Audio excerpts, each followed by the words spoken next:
All right, y'all, what's going on? Goofy Rexy here, and hope everybody is doing well. And yes, my voice still sounds kind of cray-cray, but we are getting better. We are getting better here. I'm feeling better.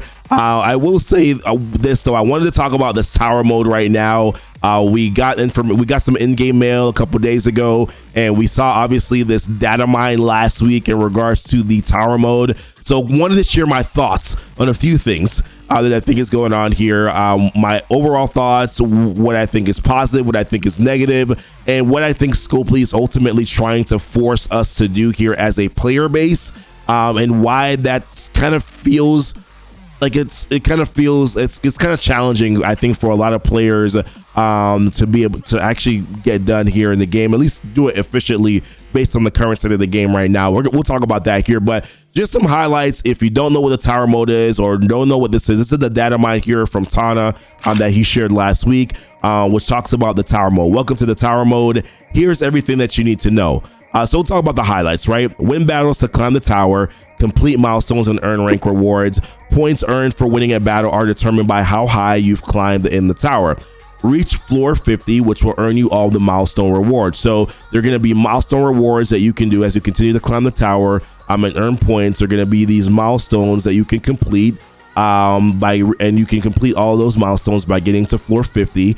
And then in addition to that, as you continue to earn more points, that will also contribute to then your rank rewards. Now, we don't know exactly how long, right? It's from a time frame perspective, like how long a tower mode is going to last. We don't know if it's going to be 3 days, we don't know if it's going to be a week. We have no idea what that's going to look like and how long you're going to have to accumulate these points in order for you to be able to earn these rank rewards. But that's pretty much basically how they've set, that's how they're going to be setting up this tower mode.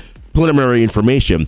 What is important to know too is that each character can be used once per day. They're going to go on cooldown until midnight. You can't pay to refresh that character who's on cooldown. And if you have any characters in your squad who are on cooldown, that means that you're not going to be able to launch a battle. So you're going to have to create multiple teams, right? Similar to how you do your blitzes, create multiple teams and then use those teams. And you can't use the same character on the team once. So you're gonna have to be creative where that's concerned and create teams that ultimately can always win, and use those teams here in this tower mode is what you're gonna ultimately try to do. Before you reach floor 51, you'll stay at the same floor even if you lose a battle. After that, once you reach floor 51, you'll earn more points for better rewards, which will contribute to your rank rewards, but then you also drop back down to 51. So let's say that you get to 60 and you lose a matchup there, you're going to drop all the way back down to 51. That's pretty much basically how this is set up. And then if you sim any of the battles, you can sim any battles in the tower from floor 1 all the way up, but some fights may be quite challenging if you go guide your team to victory. So yep, probably I'm assuming there's going to be like some bosses, mini bosses, stuff like that as you continue to climb towers. Obviously from floor 1, those are the easiest matchups. As you continue to climb, then the matchups become a little bit more challenging, right? That's what we're seeing here. So this honestly looks like something that could be kind of cool in the game. I think that if they do it right, where it seems like a good, decent progression, if it doesn't get too crazy where the battles are too insanely hard where it's unachievable, then that could be good. But yeah, I mean, I'm thinking that this actually could be something that's good in the game. Now, there was supposed to be Grand Tournament that's coming to Marvel Strike Force at some point, right? That was announced in one of the previous like road aheads, but looks like that's going to be pushed out a little bit further, and we're going to be getting this tower mode a little bit quicker. Now,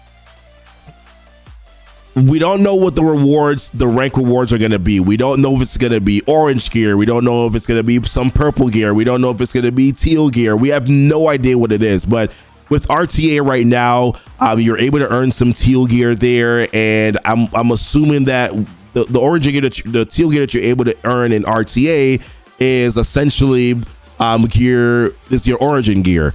So I'm assuming that there could be a possibility, right, that there could be some teal gear that's here that could also still be origin gear, or they might be adding these mini uniques. Maybe the mini uniques are part of the rank rewards. We're gonna have to see exactly what that's gonna look like. But overall, my biggest concern with this is the fact that they're kind of pushing you towards having to build out a wider roster, right? Like that to me is ultimately a little bit of a concern. And I always thought that there was something kind of up when they decided to build out this Ravagers team, right? Or rework the Ravagers team. They introduced T'Challa. Cool. Like, I'm happy about it. I'm glad that they're sort of kind of balancing the game now, right? Like, let's put it that way. They're starting to balance the game out by reworking some of these older characters that were crap bad characters, right? Crap bad characters that were not good. They're reworking them. They're making them good.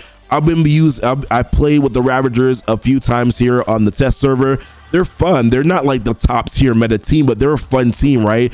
But I feel like the reason why they're starting to rework some of these older teams is I thought it was because they were trying to balance out the game to fix the power creep, the power elite that they created.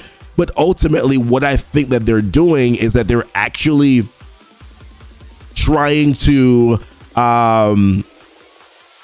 force you to build out a wider roster. I think that was sort of their idea and thought. They kind of alluded to this in a few blog posts. They've mentioned this in some of their like Strike Time. Like, they want you to feel as if though you can invest into these teams, and I feel like they're kind of forcing you to do that now by creating this tower mode so that you can build out this wider roster. We definitely thought that was going to be the same thing, right, with Grand Tournament. So that's a little bit of my concern. And the reason why it's a concern is ultimately because of the resources that are still not necessarily in abundance in this game. Now, there's gold. That's always an issue. Training match is always an issue. I find that not everybody has the same issue at the same time, right? Like, some people have an issue with gold, but they don't have an issue with training match. Some people have an issue with training match, but they don't have an issue with training match, but then they have an issue with gold, right? So, like, there's always this flux of resource crunch, and I get that there needs to be a resource management aspect to this game, but I feel like to a certain extent it becomes a little bit too heavy. It's not as fun, right, to have to sort of kind of hoard your resources and try to build out slowly. That's not a fun aspect of this game. And if these rank rewards are going to be so good, right, if they are going to be really good, then you're going to need to make sure that you have a powerful, strong enough wide roster where you're going to be able to climb those extra floors that are needed in order for you to be able to complete the content. So it creates this dynamic that maybe is not as good. Now, these matchups after floor 51 are probably going to require for you to use your top tier teams anyways. So that you need to build out a wider roster may not be as fully relevant, but that is one of my concerns. The other concern definitely is screen time, right? Like, what is going to happen with RTA? What's going to happen with this new Grand Tournament mode that they're going to be introducing in the future? Like, what's going to happen there? What is this screen time now that we're going to have to put in order to be able to try to get more additional content done? That is a little bit of a concern for me as well, because I feel like we already spend a lot of time in the game to do war attacks, raids, etc. So that I mean, damn, like, how much more time do you want me to spend in the game? Listen, a lot of players already feel some type of way about having to blitz for Ghost Spider through Christmas, right? Like, none of us feel great about that. So, but that's the direction that this is probably leading towards right now. So this is just going to add more screen time to it, and that doesn't feel good. But this always leads me to the next question of, are we concerned about screen time if the content is fun?